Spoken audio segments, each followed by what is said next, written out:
ನಮಸ್ಕಾರ ಸ್ನೇಹಿತರೆ, ಸ್ವಾದಿಷ್ಟ ಪಾಕಶಾಲೆಗೆ ಸ್ವಾಗತ. ನಾನಿವತ್ತು ಆಲೂ ಕತ್ಲಿ ರೆಸಿಪಿ ತೋರಿಸ್ತಾ ಇದ್ದೀನಿ. ಒಳ್ಳೆ ಸ್ಟಾರ್ಟರ್ ಅಂತ ಹೇಳ್ಬೋದು, ಸ್ನ್ಯಾಕ್ ಆಗಿ ತಿನ್ಬೋದು, ಅಥವಾ ರೋಟಿ ಅಥವಾ ರೈಸ್ಗೆ ನೀವು ಚಪಾತಿ ರೈಸ್ ಯಾವುದಕ್ಕಾದ್ರೂ ಸೈಡ್ ಡಿಶ್ ಆಗಿ ಕೂಡ ತಿನ್ಬೋದು. ಡ್ರೈ ಸೈಡ್ ಡಿಶ್ ಆಗಿ ಜೊತೆಯಲ್ಲಿ ಅನ್ನ ಸಾರು ಜೊತೆ ನೆಂಚ್ಕೊಂಡಾಗಲಿ ಸಾಂಬಾರು ಜೊತೆ ಆಗಲಿ ತುಂಬ ಟೇಸ್ಟಾಗಿರುತ್ತೆ. ಮಕ್ಕಳಂತೂ ತುಂಬ ಇಷ್ಟಪಟ್ಟು ತಿಂತಾರೆ. ತುಂಬ ಬೇಗನೆ ರೆಡಿ ಮಾಡ್ಕೊಳ್ಬೋದು. ನೋಡೋಣ ಬನ್ನಿ ಮಾಡೋದು ಹೇಗೆ ಅಂತ. ನಾನು 4ರಿಂದ 5 ಆಲೂಗಡ್ಡೆ ತೊಗೊಂಡಿದ್ದೀನಿ.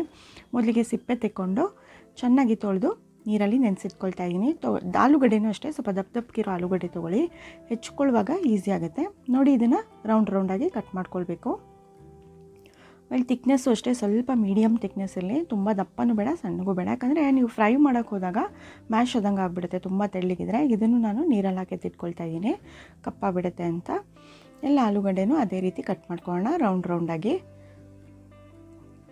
ನೋಡಿ, ತುಂಬ ಬೇಗನೆ ರೆಡಿ ಮಾಡ್ಕೋಬೋದು. ಆಲೂಗಡ್ಡೆ ಎಷ್ಟು ಟೈಮ್ ಬೇಕಷ್ಟು ಮಾತ್ರ, ಅದು ಬಿಟ್ಟರೆ ಫಟಾಫಟ್ ಅಂತ 15 ಮಿನಿಟ್ಸಲ್ಲಿ ರೆಡಿ ಮಾಡ್ಕೊಂಬಿಡ್ಬೋದು. ಯಾರು ಗೆಸ್ಟ್ ಬಂದಿದ್ದಾರೆ ಅಥವಾ ಮಕ್ಳು ಏನಾರು ಕೇಳ್ತಾ ಇದ್ದಾರೆ ಸಂಜೆ ಹಸುವೆ ಅಂದಾಗ ಪಟ್ ಅಂತ ಮಾಡ್ಕೊಳ್ಬೋದು. ನೋಡಿ, ಇಷ್ಟು ತಿಕ್ನೆಸ್ ಇರಲಿ, ಇದಕ್ಕಿಂತ ತೆಳು ಬೇಡ, ಕರೆಕ್ಟಾಗಿದೆ. ಈಗೆಲ್ಲ ಆಲೂಗಡ್ಡೆನೂ ಅದೇ ರೀತಿ ಹೆಚ್ಕೊಂಡು ನಾನು ನೀರಲ್ಲಿ ಹಾಕಿ ಇಟ್ಕೊಂಡಿದ್ದೀನಿ. ಒಂದೇ ಒಂದು ಹಸಿಮೆಣಸಿನ್ಕಾಯಿ ತೊಗೊಳ್ತಾ ಇದ್ದೀನಿ, ಖಾರ ಜಾಸ್ತಿ ಆಗುತ್ತೆ ಅಂತ. ನಿಮಗೆ ಸ್ಪೈಸಿನೆಸ್ ಬೇಕು ಅಂದರೆ ಇನ್ನೊಂದು ಎಕ್ಸ್ಟ್ರಾ ಹಾಕ್ಕೊಳ್ಬೋದು. ಅದನ್ನು ನಾನು ಸಣ್ಣಗೆ ಹೆಚ್ಕೊಳ್ತಾ ಇದ್ದೀನಿ. ಇದೆರಡೂ ರೆಡಿ ಇದೆ. ನೋಡಿ, ನಾನು ಅಷ್ಟು ಆಲೂಗಡ್ಡೆನ ಈ ರೀತಿ ಕಟ್ ಮಾಡಿಕೊಂಡು ನೀರಲ್ಲಿ ಹಾಕಿ ಇಟ್ಟಿದ್ದೀನಿ. ಈಗ 2ರಿಂದ 2.5 ಟೇಬಲ್ ಸ್ಪೂನ್ ಎಣ್ಣೆ ಹಾಕ್ಕೊಂಡು ಅದಕ್ಕೆ ಜೀರಿಗೆ 1 ಟೀ ಸ್ಪೂನು, ಒಂದು ಸ್ವಲ್ಪ ಇಂಗು ಹಾಕಿ ಒಗ್ಗರಣೆ ಮಾಡ್ಕೊಳ್ಳೋಣ. ಬೇಕಿದ್ರೆ ಸಾಸಿವೆ ಕೂಡ ಆ್ಯಡ್ ಮಾಡ್ಬೋದು, ಒಂದು ಸ್ವಲ್ಪ. ಇದಾದ ನಂತರ ಹಸಿಮೆಣಸಿನ್ಕಾಯಿ ಒಂದೇ ಒಂದು ಹೆಚ್ಚಿಟ್ಕೊಂಡಿದ್ನಲ್ಲ ಅದನ್ನು ಎಲ್ಲ ಚೆನ್ನಾಗಿ ಫ್ರೈ ಆದ ನಂತರ ನೋಡಿ, ನಾವೇನು ಕಟ್ ಮಾಡ್ಕೊಂಡಿದ್ದೆ ಆಲೂಗಡ್ಡೆ ಅದನ್ನು ಹಾಕ್ತಾಯಿದ್ದೀನಿ. ಈಗ ಆಲೂಗಡ್ಡೆ ಚೆನ್ನಾಗಿ 2 ನಿಮಿಷ ಫ್ರೈ ಮಾಡಿಕೊಂಡು ಆಮೇಲೆ ಮುಚ್ಚಿಡಬೇಕು. ಬೇಯಬೇಕು ಆಲೂಗಡ್ಡೆ, ಅದಕ್ಕೆ ಟೈಮ್ ಹಿಡಿಯುತ್ತೆ. ಒಂದು 8 to 10 ಮಿನಿಟ್ಸ್ ಆಗುತ್ತೆ. So medium to high flame ಮಧ್ಯದಲ್ಲಿ ಮುಚ್ಚಿಟ್ಟು ಚೆನ್ನಾಗಿ ಬೇಯಿಸ್ಕೊಳ್ಳೋಣ.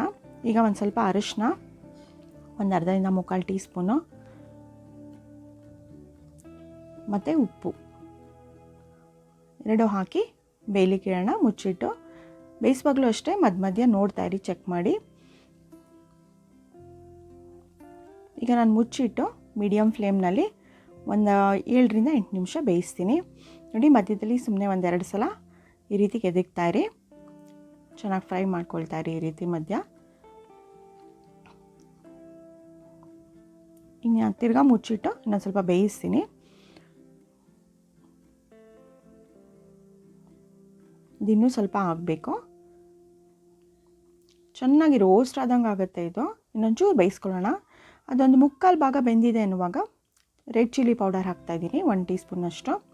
ಚಿಲ್ಲಿ ಫ್ಲೇಕ್ಸ್ ಕೂಡ ಹಾಕ್ಬೋದು, ಖಾರ ಜಾಸ್ತಿ ಆಗುತ್ತೆ ಅಂದರೆ 2 ಬೇಡ, ಅದರ 1 ಹಾಕ್ಕೊಳ್ಳಿ. ಈಗ ಧನಿಯಾ ಪೌಡ್ರ್ ಹಾಕ್ತಾಯಿದ್ದೀನಿ, ತುಂಬ ಒಳ್ಳೆ ಟೇಸ್ಟ್ ಕೊಡುತ್ತೆ ಧನಿಯಾ ಪೌಡ್ರು. ಬೇಕಿದ್ರೆ ಸ್ವಲ್ಪ ಹೆಚ್ಚಿಗೆ ಹಾಕ್ಕೊಳ್ಳಿ, 1 ಟೀ ಸ್ಪೂನ್ ಹಾಕಿದ್ದೀನಿ ನಾನು. ಒಂದು 1/4 ಟೀ ಸ್ಪೂನಷ್ಟು ಗರಂ ಮಸಾಲ ಪೌಡರು. ಚೆನ್ನಾಗಿ ಮಿಕ್ಸ್ ಮಾಡ್ಕೊಳ್ಳೋಣ. ಮಿಕ್ಸ್ ಮಾಡುವಾಗಲೂ ಅಷ್ಟೇ ಸೌಟಲ್ಲಿ ಮಾಡೋದಕ್ಕಿಂತ ಈ ರೀತಿ ಟಾಸ್ ಮಾಡ್ಕೊಳ್ಳಿ, ಯಾಕಂದರೆ ಒಡೆದೋಗುತ್ತೆ. ಬೆಂದಿದೆ ಅಲ್ಲ ಆಲೂಗಡ್ಡೆ, ಬೇಗ ಹಿಂಗೆ ಒಡೆದೋದಂಗೆ ಆಗಿಬಿಡುತ್ತೆ. ಅದಕ್ಕೋಸ್ಕರ ಟಾಸ್ ಮಾಡಿಕೊಂಡ್ರೆ ಚೆನ್ನಾಗಿ ಮಿಕ್ಸ್ ಆಗುತ್ತೆ ಮಸಾಲ ಎಲ್ಲ, ಸುಟ್ಟೋಗಲ್ಲ ಕೂಡ ಮಸಾಲ. 1-2 ನಿಮಿಷ ಮುಚ್ಚಿಟ್ಬಿಟ್ಟು ಚೆನ್ನಾಗಿ ಫ್ರೈ ಮಾಡೋಣ. ರೋಸ್ಟ್ ಆದಂಗೆ ಆಗುತ್ತೆ. ಬೇಕಿದ್ರೆ ಹೈ ಫ್ಲೇಮ್ನಲ್ಲಿ ಇಟ್ಕೊಂಡು ಇನ್ನೂ ರೋಸ್ಟ್ ಮಾಡ್ಕೋಬೋದು. ನಿಮ್ಗೆ ಇನ್ನೂ ಕ್ರಿಸ್ಪಿ ಬೇಕು ಅನಿಸಿದ್ರೆ ಇನ್ನೂ ಚೆನ್ನಾಗಿರುತ್ತೆ. ಈಗ ಸ್ವಲ್ಪ ಕೊತ್ತಂಬರಿ ಸೊಪ್ಪು ಹಾಕ್ತಾಯಿದ್ದೀನಿ. ಬೇಕಿದ್ರೆ ಒಂಚೂರು ಚಾಟ್ ಮಸಾಲ ಹಾಕ್ಕೊಳ್ಳಿ, ಇನ್ನೂ ಚೆನ್ನಾಗಿರುತ್ತೆ. ಸ್ವಲ್ಪ ಆರಿದ್ಮೇಲೆ ನೋಡಿ ರೆಡಿ ಇದೆ. ನಾನು ನಿಂಬೆಹಣ್ಣು ಹಾಕ್ತಾಯಿದ್ದೀನಿ, ಒಂದು ಅರ್ಧದಷ್ಟು. ನಿಂಬೆಹಣ್ಣು ಹಾಕೋದ್ರಿಂದ ಒಳ್ಳೆ ಟೇಸ್ಟ್ ಕೊಡುತ್ತೆ. ಬರೀ ರೈಸ್ ರಸಮ್ ಮಾಡ್ಕೊಂಡಿರ್ತೀವಲ್ಲ, ಅವಾಗ ಇದನ್ನು ಸೈಡ್ ಡಿಶಾಗಿ ತಿನ್ಬೋದು, ತುಂಬ ಚೆನ್ನಾಗಿರುತ್ತೆ. ಕ್ರಿಸ್ಪಿಯಾಗಿದ್ರಂತೂ ತುಂಬ ಟೇಸ್ಟಾಗಿರುತ್ತೆ.